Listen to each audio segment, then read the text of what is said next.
Abu Muhammad from Kenya, he said he heard about different narrations of different ways of offering the witr.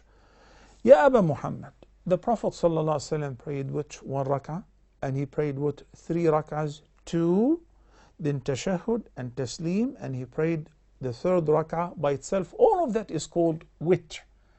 So praying witr as 1 or 3 all together without the middle tashahhud, or 3 by praying tashahhud, making taslim, then praying 1 rak'ah by itself, all of that is permissible and have been observed by the Messenger of Allah, peace be upon him, to give you ease. Why are you confused? You find that easier, go ahead. You find that easier for you, go ahead and do whichever one is easier.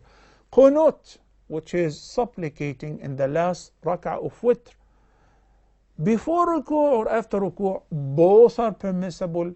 The Prophet ﷺ have done both, again to make it easy